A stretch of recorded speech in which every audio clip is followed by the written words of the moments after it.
Hey, it's Jamie Knox with The Burning Sage. This is video 13, hamstrings.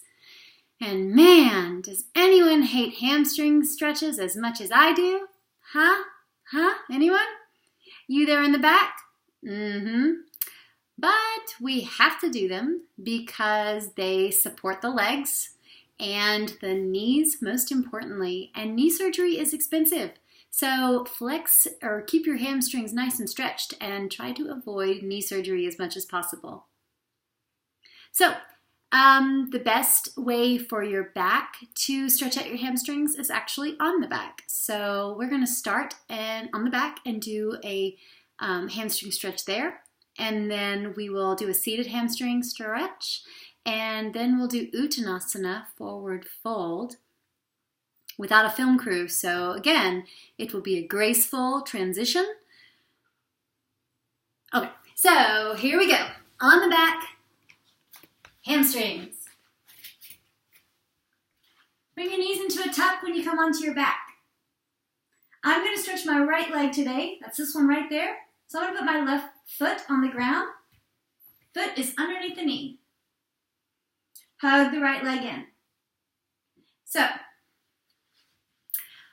I think I've said this before, but I will say it again. Our bodies will do whatever we tell them to the point of them breaking. So please support your body by hugging the muscle to the bone and really, really being careful to not overextend, hyperextend, or push past your edge. A lot of times people will stretch out really big before they exercise when their legs or their whole body is cold, and that's not helpful. So you want to stretch when your body is warm so that your muscles are protected and they actually start to trust you and they start to release a little bit more. So there you go. There's my pep talk, maybe. All right, so the left foot is underneath the left knee, right leg is in. Reach your fingers behind your right leg and interlace them. Now here, this is what we're talking about.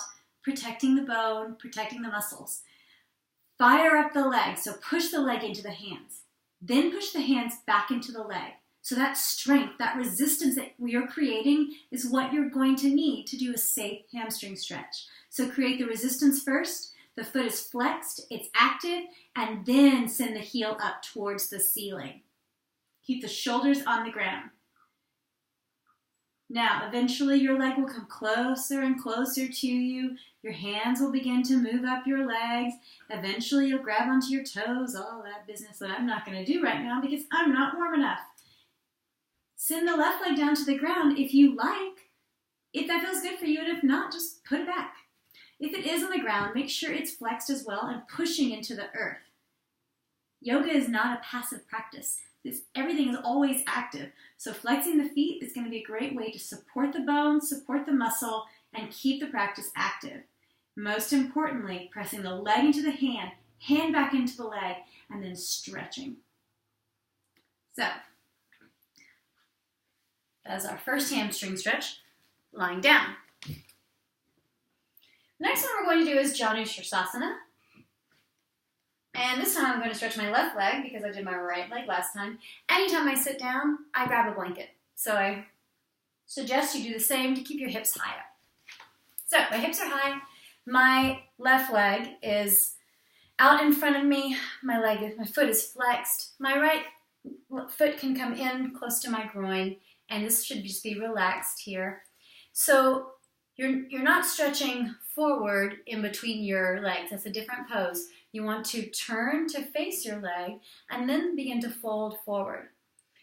So the whole point of this is to stretch your hamstring. So if you're doing this, you're not stretching your hamstring. It doesn't matter what you can reach, okay? The idea is to find your hamstring stretch and play your edge. Go to where you go. So fold up the hips and keep the back straight instead of rounding the back and trying to reach towards your toes, okay? Fingers are fired up, pressing into the ground. Roll the shoulders onto the back, and then fold forward. And just go to where you go. So that's one seated forward fold. You can also have both legs extended. You can keep them hip width apart as you fold. You can bring them together as you become more advanced. The hands can go on the ground. They can go on your shins. Eventually, they may come to the toes. Eventually, your nose will even come between your knees. But not today, maybe. That's all right. Seated forward fold. Now, for your standing forward fold, Uttanasana. This is a very common hamstring stretch that you will do in class. So, you're not going to see all of me. You're just going to see the bottom half of me for a moment as I fold forward. But my feet are hip width apart. Spread your toes, place them back down, bend your knees, and fold forward. All right, so it's important for your hands to reach onto something. Aha! And I have handy a big fat book, which you can grab instead of a block. If you're doing this at home, you don't have a block. So, your fingers need to be touching something. So whether they are touching your shins, or even your thighs, or the ground, or you have your handy dandy block.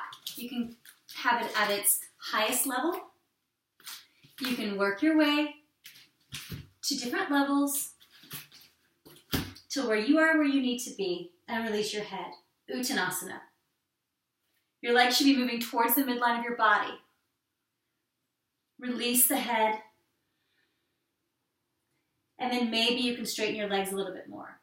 As you get warmer, your hands may come all the way down. There's fun things you can do, like tuck the hands underneath the feet. But just play to your own edge. Do what's right for your own body. As always. So, we're almost done. I think the only thing we have left to do is a vinyasa. And maybe a shavasana. So I hope to see you in the next video. Namaste.